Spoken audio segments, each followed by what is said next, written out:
खुलुमबाय स्टुडिय'आव दं आं उदांस्रि मोसाहारि फैगौ बिसायख'थिखौ नोजोर बोनानै गुबुन गुबुन ओनसोलफोराव फोसावदिं मेल लानाय बायदि दिनै गसाइगाव महकुमानि सिङाव थानाय गोबां जायगाफोरावबो इउपिपिएल दोलोआ फैगौ लकसभा बिसायख'थिनि थाखाय फोसावदिं मेल लानाय जायो।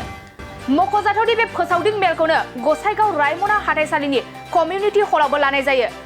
बे मेलावनो सेनं क'क्राझार लकसभा बियाबनि एनडिनि बिजाथि जयन्त बसुमतारिया बाहागो लानानै बिटिआर सुक्तियाव दैमानि फारनै बोरियाव प्रटेसन खालामनायनि दफाफोर दं होनना बुंदों। बे दफाफोरखौ मावफुंथारनांगोन आरो बेनि थाखाय आं सेन्ट्रेल गभर्नमेन्टखौ नारसिनगोन होननानै खोथा होदों एनडिनि बिजाथि जयन्त बसुमतारिया। बे फोसावदिं हाबाफारियाव बाहागो लानानै एनडिनि बिजाथि जयन्त बसुमतारिया खौरांगिरिनि सिगाङाव मा फोरमायखो फै जों आबुङै मिथिना लानि। एनडि हिसाबै बुंनांगौ जेबो गैलिया जोंहा, मानोना जोंनि जिखिनि प्रिपारेसन बे प्रिपारेसना फुराफुरि जाजोब्बाय आरो केन्डिडेट फोसावजाखांनायनि उनाव दिनैसिमाव आङो 120थासो जायगा एबा थावनियाव मिटिं खालामबाय।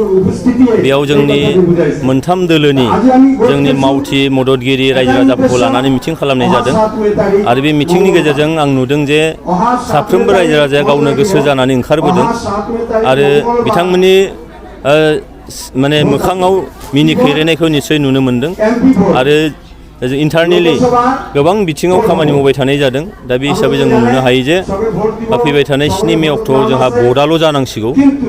दा बे भट जाखांनायनि उनाव जोङो आसा खालामदों जे 70% भट शेयार जों निस्सय मोननो थांगासिनो दं। 70% जुदि जों भट मोनोबा 7 निफ्राय 10 लाखसो भट जों मोनगोन, मानोना बेयाव 14,70,000 भट दङ टटेल। बिनिनो 75% जुदि कास्टिं जायो अब्लाना 11,29,000 बा 30,000सो जागोन। दा बिनिनो 70% जुदि जोङो मोनो भट शेयार, अब्लाना जोङो 7 निफ्राय 8 लाखसनि गेजेराव थागोन। जों बयबो मिथिगौ जे दिनै बिटिआर सुक्ति जाबाय। बिटिआर सुक्तिजों दिनै गोबां दफाफोरखौ मावफुंनो हाबाय। माखासे आरो मेजर दफाफोर दंबावो। पलिटिकेल मोनसे दफा दङ आरो गुबुन मोनसे जाहैबाय जोंनि नैबे बिटिआर ओनसोला बा क'क्राझार लकसभा समस्तिया नोङो भुटान रायजोनि भुटान हादोरनि आफाङाव आरो भुटान हादोरनिफ्राय गोबां दैमा दैसाफोर बोहैबोयो।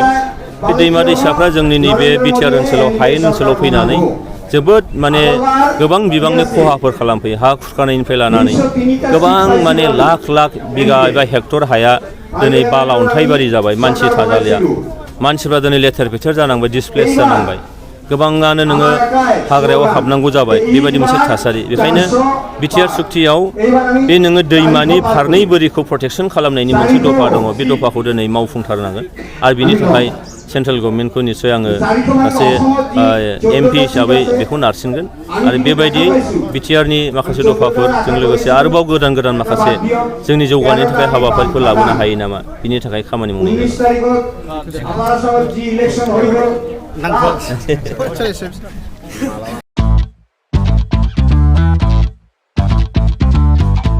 गोजोनथाव खौरां, नोंथाङा नोंथांनि गला एबा अफिस फसंथानफोरखौ जोंख्लाब माख्लाब साजायनो गोसो गैया नामा?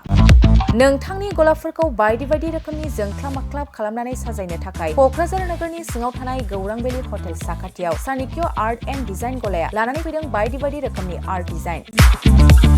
क'क्राझार नोगोरनि सिङाव थानाय गौरां भेलि हटेल साखाथियाव चाणक्य आर्ट एन्ड डिजाइन गलाया नोंथांमोननि थाखाय लानानै फैदों नोंथांनि गलाखौ जोंख्लाब माख्लाब खालामनो गोबां रोखोमनि आर्ट डिजाइन। बेफोर आर्ट डिजाइनफोरनि गेजेराव दं 3D signboard, 2D signboard, acrylic trophy, SAP panel, name प्लेटार्स, रेट्र', रिफ्लेक्टिभ साइनबोर्ड, नियन साइनबोर्डफोरनि आर्ट डिजाइनफोरखौ नोंथाङा चाणक्य आर्ट एन्ड डिजाइन गलानिफ्राय मोनफुंनो हागोन। बेनि अनगायैबो इनग्रेभिं सार्भिस, आर्क्राइलिक लेटार काटिं, MDF जालि काटिं, लग', ग्राफिक्स डिजाइन आरो कास्टमाइज गिफ्ट आइटेम्सफोरखौ नोंथांमोननि गलानि थाखाय चाणक्य आर्ट एन्ड डिजाइन गलाया लानानै फैदों आर्ट डिजाइन। गोबां बाथ्रा मिथिनो थाखाय नोंथाङा नैबे 9706125636 6900981649 जानबुं नम्बरनि गेजेरजों खौरां लाहरनो हागोन।